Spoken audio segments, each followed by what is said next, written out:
Bem-vindos a mais uma análise. Imagina só, tudo que a gente toca, vê e sente, essa realidade toda, e se nada disso for real? E se for só uma construção artificial absurdamente complexa? Pois é, hoje a gente vai mergulhar direto numa das ideias mais alucinantes do pensamento moderno. É o tipo de jornada que empurra a gente lá para os limites absolutos do que achamos que sabemos sobre o universo. Olha só que loucura. A ideia de que Deus pode ser apenas um programador ou o sistema operacional da nossa realidade não saiu da boca de nenhum cientista num laboratório super secreto. Sabe quem disse isso? Um garoto de 13 anos. E o mais legal de começar por aqui é justamente isso, né? Mostra perfeitamente como essa premissa liga os pontos entre filosofia de ponta, física quântica e conceitos que até outro dia eram pura ficção científica. É o tipo de coisa que a gente precisa investigar a fundo. Então, para nossa análise de hoje, a gente vai bater um papo passando por 5 pontos. Primeiro, a hipótese da simulação. Depois, o trilema de Bostrom. Em seguida, o universo computável. Aí a gente entra no programador divino e, por fim, ceticismo e a verdade. Certo, ponto número 1. A hipótese da simulação. Sabe, questionar a realidade não é exatamente uma novidade. O pessoal já faz isso desde lá atrás com a alegoria da caverna do Platão ou aquele gênio maligno do Descartes. A humanidade sempre teve essa pulga atrás da orelha, tipo, será que os meus sentidos estão me enganando? Só que agora, com todo o nosso avanço tecnológico, esse papo ganhou um peso totalmente novo. A gente não está mais falando de ilusões místicas soltas por aí, mas sim de puro poder computacional. E isso nos leva direto para o número 2, o trilema de Bostrom. A genialidade da coisa toda aqui está na lógica pura. Em 2003, o filósofo Nick Bostrom, de Oxford, não tentou provar que a gente está numa simulação apontando um telescópio para o céu. O que ele fez foi criar um trilema probabilístico. A ideia dele é a seguinte: quando a gente pensa no desenvolvimento de civilizações super avançadas, um de 3 cenários possíveis tem que quase obrigatoriamente ser a nossa realidade. E os cenários são esses aqui. O primeiro é meio trágico, para falar a verdade. A humanidade simplesmente é extinta antes de chegar numa fase pós-humana, ou seja, bem antes de ter tecnologia para criar simulações perfeitas. O segundo cenário é que civilizações pós-humanas perdem totalmente o interesse em rodar simulações dos seus ancestrais. Vai ver enjoam da ideia ou acham antiético, sei lá. E o terceiro diz na lata que nós já estamos vivendo dentro de uma simulação neste exato momento. E aí que a matemática entra e bagunça nossa cabeça.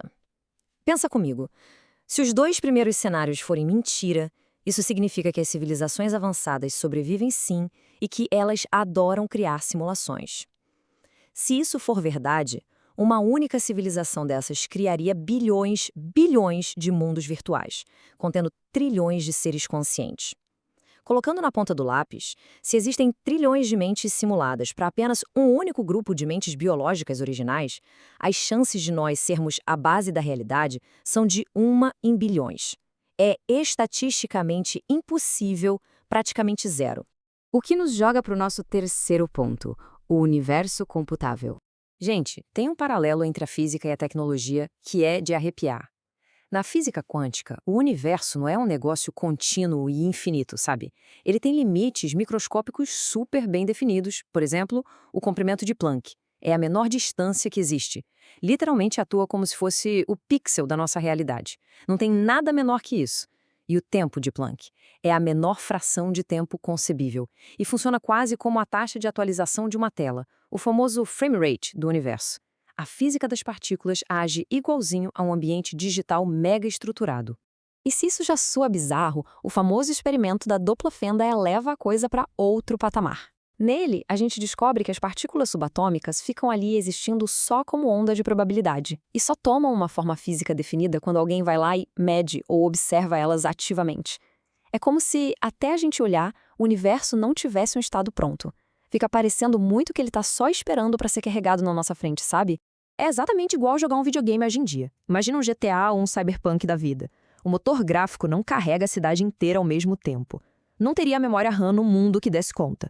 Ele só renderiza o pedaço do mapa para onde o jogador está olhando naquele segundo. E olha só, o colapso da função de onda na mecânica quântica sugere que o motor do nosso universo faz exata a mesma coisa. Ele renderiza a matéria num estado fixo só quando tem um observador interagindo com ela. Tudo isso para economizar o nosso, digamos assim, poder de processamento cósmico. Quer aprofundar mais e deixar o negócio ainda mais doido? Então, vamos falar da descoberta astronômica do físico teórico James Gates Jr., trabalhando nas equações da teoria das cordas, que tentam unir a gravidade com a mecânica quântica. Ele achou um negócio inacreditável. Não era só matemática comum, ele simplesmente encontrou códigos matemáticos idênticos àqueles usados nos nossos navegadores de internet. Sério, códigos de correção de erros lineares em bloco. É como se alguém tivesse deixado a assinatura de um software lá dentro, tecida diretamente na própria matemática que faz o universo funcionar. Loucura total. Com isso em mente, entramos no quarto ponto, o programador divino. Quando a gente pega esses conceitos todos e joga do lado das grandes ideias teológicas, um mapeamento é assustadoramente perfeito. Se a gente olhar de forma neutra, a figura clássica de Deus bate certinho com a ideia do programador ou dessa civilização avançada. A onipotência seria basicamente o acesso de administrador para alterar o código-fonte da física. Já a onipresença faz muito sentido se você pensar num software que roda e permeia toda a rede simultaneamente. E os milagres que a gente tanto ouve falar? Poderiam ser injeções de código, uns pequenos hacks, ou até uma suspensão temporária das regras do sistema. E até a ideia de alma ou de vida após a morte ganha um paralelo tecnológico. Seria como fazer um backup dos seus dados e transferir para um outro servidor quando o seu programa aqui encerrar.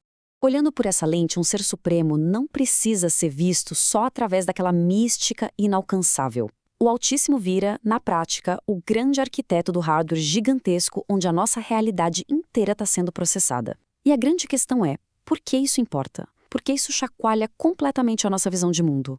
Tira a origem do universo daquela caixinha intocável da magia e coloca ela na bancada da mecânica, do código-fonte e da pura computação. E assim chegamos ao nosso quinto e último ponto: ceticismo e a verdade. Claro que a gente precisa botar o pé no chão e confrontar essa ideia gigantesca com muito rigor científico. E a ciência traz duas objeções super pesadas contra essa teoria. A primeira é o poder computacional. Para simular cada átomo do universo visível com perfeição, a gente ia precisar de mais energia e de mais matéria do que existe no próprio universo inteiro. É muito processamento. E a segunda bronca vem da boa e velha navalha de Ockham, aquele princípio de que a explicação mais simples quase sempre é a correta. E convenhamos, dizer que o universo existe organicamente por processos naturais é bem mais direto do que inventar um supercomputador colossal criado por outra civilização num outro universo, né? Isso criaria um loop infinito de complexidade. Mas olha que interessante. Mesmo com essas objeções da física, a lógica das estatísticas ainda bate forte na cabeça de muita gente influente hoje em dia. O Elon Musk, por exemplo, popularizou exatamente essa reflexão e falou publicamente que a chance da gente estar vivendo na realidade base é de 1 em bilhões. O fato de líderes de tecnologia repetirem isso mostra o quão a sério a vanguarda tecnológica enxerga as capacidades inimagináveis que a computação vai ter no futuro. Então, no final das contas, seja o nosso universo puro resultado natural de um Big Bang ou um projeto gigantesco rodando num servidor incalculável por aí, o fato é que as fronteiras entre ciência, filosofia e espiritualidade estão desaparecendo bem rápido. Afinal, se o universo inteiro for mesmo um código de programação, a grande pergunta que a gente leva para casa é: quem será que está do outro lado da tela? Muito obrigado por acompanharem essa análise com a gente e até a próxima.